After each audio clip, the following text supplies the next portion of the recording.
Never miss a minute of this show's cutting-edge internet info. You'll be a smarter online consumer, and you'll be ahead of your business competitors online. You're tuned in to Edge of the Web Radio. The rules of business have changed. Are you prepared? Here's Aaron Sparks. Oh, yeah. Hey, stay with us this segment as we interview a great thought leader and friend of the show, author and speaker Jay Baer. He's got a new book called Youtility. And if you have an interest in being authentic and helpful to your online audience, you need to take in this entire show. Thank you for listening. I'm Aaron Sparks, joined by my colleague Tom Broadbeck from Site Strategics. And we also have a full crew here. We've got Marty Thompson and Jen Lezak from DK New Media. And we also have Jay Baer on the phone. Hello, sir. Hello. Thank you for remixing my video. That was fantastic. Hope you don't mind. That was great. I loved it. Hey, we are an internet marketing company here in Indianapolis. We do cost-effective web design and with Google, Yahoo, and Bing search engine marketing management that not only provides great rankings, but also translates into sales. So come in, have a cup of coffee with us, and let's talk about your success. Jay, it's an honor to have you on the show. We've been following you for a long time, and it's great to be able to get you on board and also help introduce your new book.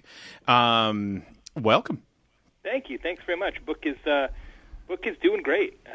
Been really excited to buy it. It debuted at number 3 on the New York Times bestseller list, so somebody's buying it, which is good news. Fantastic. And before we jump into the book real quick, can you give us a little bit of background of where you've come from, including some of the different companies you may have consulted with in the past, just to give our listeners a bit of a perspective of your influence in the marketing space? Yeah, I mean, I've been doing this a long time, just like you guys. So I started in digital in 1994, early 94. And my background before that, when I was just a young man, is in politics and regular traditional marketing. Mm-hmm. And I was actually working for the Arizona Department of Juvenile Corrections as a spokesperson. Oh, my. So my job at that point was fundamentally to give tours of juvenile prison, which sounds just about as good as it actually was. And who was the recipient? Yeah, well, like media. Oh, very good. Like I would walk reporters around and legislators, people like that. Wow. Yeah, it was awesome. And I also come from a long line of entrepreneurs and things like that. And this is a true story. I got put in charge of a 13-person business card redesign committee while I was at the government. And I said, if it takes 13 of us to redesign this business card, I don't know that this is the right place for me. So I quit, and I was like, I will do any job other than this job. And simultaneously, my two good friends from college at the University of Arizona had started the very first internet company in Arizona. And we were having beers as we did, and they said, this thing is starting to get some traction, and we need somebody who knows something about marketing, but we don't know marketing. And I said, well, that's convenient because when you say the word internet, I don't know what that word means. But I said, I don't care because I cannot do another prison tour. So I quit and found myself as the vice president of marketing of an internet company without ever having been on the internet, which was an interesting baptism by microwave, as it were. It was a fresh new perspective. How about that? A fresh new perspective, and we kind of accidentally caught lightning in a bottle. My partner at that company, Internet Direct, invented virtual hosting, literally invented it. Some of you old-timers may remember that back in the day, way back in the day, if you wanted to have a website, you had to have an actual server. It was one domain, one server. He invented the partitioning algorithm that would allow you to run multiple domains on the same box. Oh, we were the first virtual hosting company in the world. Wow. Now, of course, everybody hosts a website off your iPhone, basically. But back then, it was amazing. And so we went from 200 customers in Arizona who we were providing dial-up for, 14.4. That's what we were doing. And in about 2 weeks, we had 1,200 hosting customers in 23 countries. So it was pretty crazy. And so I got involved really early and subsequently was there in different places and Convince and Convert, what we do now, enterprise, social media, and content consulting is the fifth marketing services firm that I've started. Oh, fantastic. So I've been doing it a long time. Excellent, excellent. Well, your new book is Youtility, Why Smart Marketing is About Help, Not Hype, and it is a New York Times bestseller. Fantastic. It's a fantastic book, and it speaks to something very, very simple, and that's the difference between helping and selling. I mean, it's just two different letters, and that's one of the extracts you got there, and that's fantastic. The simplicity of what you're delivering there. It's a useful book, and people are willing to pay for it. It's great for in the age of information overload, like you say. Before you get started into Youtility, can you tell us what you were seeing in the marketing space that made you decide to write this particular book? Yeah, absolutely. I wrote a previous book a couple of years ago called The Now Revolution, 7 Shifts to Make Your Business Faster, Smarter, and More Social. I wrote it with Amber Naslund, who at the time was at Radiant 6. She's now at Sedera Works. And it was really the first social business book, so much so that we didn't even use the word social business in the book. And it was all about transformational organizational change, how companies need to sort of remake themselves from the inside out when faced with all these changes that social media has brought upon them. And it was really a book for corporations, and a lot of people really use that book still today, still super, super relevant, and it got a lot of traction in that audience. But as time went on, and a couple of years passed, I said, now we're talking, the questions are different. It's not about should we do social media. Now the questions that I get from companies are more about, well, okay, yeah, we're doing social media, but now we want to do bigger things. We want to do sort of content. We want to make content and tell stories and be human and all that kind of stuff. And if you look at even the research that the Content Marketing Institute and Marketing Profs and others have done, consistently what you find is the number one issue that companies have with content is we can't make enough content. And that is 100% not the issue that they have.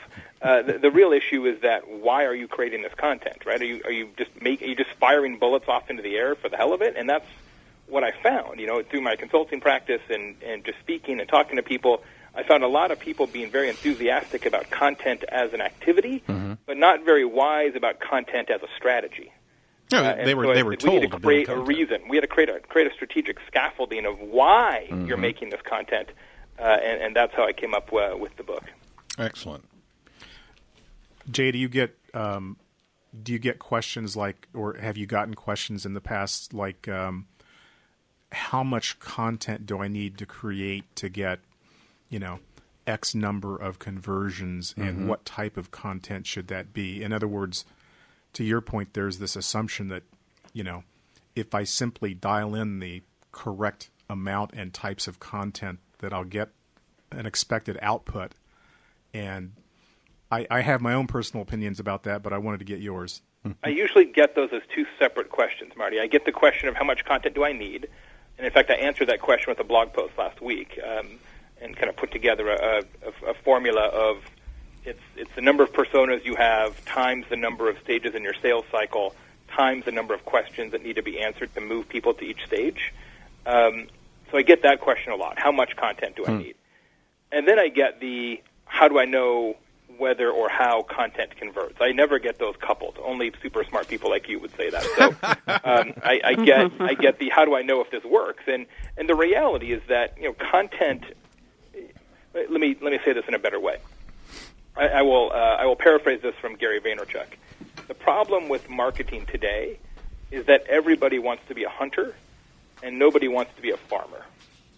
And successful content marketing and successful provision of utility, which I define in the book as marketing so useful that people would pay for it if you asked them to pay for it, creating and propagating information that is truly and inherently useful, almost by definition requires that your conversion cycle is lengthened. Right? It's not about, here, let me introduce you to my premise, and you click on this one link and you're going to buy in the next 30 seconds. It doesn't really work like that. Nope. It's about building relationships over the long haul by being useful, and then you harvest those crops down the road. Now, from a conversion rate and ROI perspective, that requires some measure of either ongoing tracking using assisted conversions in Google Analytics, using HubSpot would be an option to track those kind of things over the long haul, Marketo, et cetera, Pardot.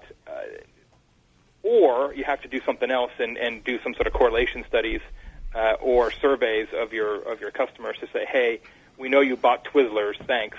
Before you bought Twizzlers, did you ever download the ebook on Twizzlers or something like that, right? So it's not always as easy to track as we would hope, but it is doable if you want to put the work into it. Excellent. Hey, Jay, briefly we wanted to tackle a couple of some of the clear concepts that you're defining what traditional marketing was, and if you want to expound on one or a couple, you're more than welcome. Obviously, the traditional perspectives in marketing that you refer to in the book broke into three different areas. One was top of mind awareness, another was frame of mind, and friend of mind. Can you expound on one of those which you would like to, or kind of take us through those three concepts real quick? Sure. So top of mind awareness has been around forever, right? That's what marketing has always been. This idea that if you have a sustained level of awareness of you in the marketplace, when people are ready to buy socks, you're like, hey, they're the sock guys. Yep. Bang that drum, and that makes more sense, and more, right? yep. I mean, it makes sense intellectually, but it's super hard to do now because everything is media. I mean, I remember the days, I come from an agency background. Mm-hmm. I remember the days when media buyer was the easiest job in the agency. And now media buyer is the hardest job in the agency. Because right? it goes everywhere. That's right. Yeah, everything's media, right? So yep. Top of mind awareness is very, very difficult and expensive to do now. That's why TV ads continue to go up in price but down in effectiveness. The second way of marketing is one that you guys are all very familiar with, as am I, which is frame of mind awareness, which we sometimes call inbound marketing or search marketing. Sort of started off with the yellow pages and now through SEO and things like that today, this idea that once customers have a sense of what they want to buy, if you sort of leap in front of them and say, oh, we have socks, then you can yield customers. And it's a tremendous opportunity, inbound and SEO, and all those things are great. I've made lots of money doing it, as you guys have, a big fan. But the one thing that bugs me when I talk about in the book about that type of marketing is that some companies, especially small businesses, sometimes feel like if you're good at Google, you're good at marketing. And it's not the whole enchilada, right? It's half the enchilada. Nope. Because nobody, even you, nobody goes to Google and says, hey, I want to buy something. I don't really care what, just surprise me. Right? It doesn't work like that, right? Once you're in the activity of searching, you're already in the consideration funnel. So if you only do inbound marketing, you're only being matched up with people who already have a sense of what they want. You're not introducing yourself. They've already educated themselves, basically. Yeah. There's no top of the funnel there. It's only mid funnel and down. So It's super important, but you have to have something else that is more at the introductory level. And so the third part is friend of mind awareness, which is this whole notion of utility. And our friends are useful. Well, I shouldn't say that. Some of our friends are useful. Some of them are deadbeats. But some of our friends are useful.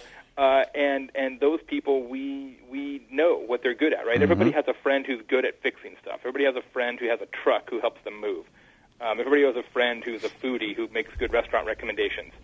And companies can and should fill that same role by being useful, right? Absolutely. By having a role in your life that is beyond just sort of products and services. That's a great framework. Where to go next here, we're going to be talking more with Jay Baer, the author of Youtility. We're going to cover the three facets of Youtility and find out more about helpful marketing.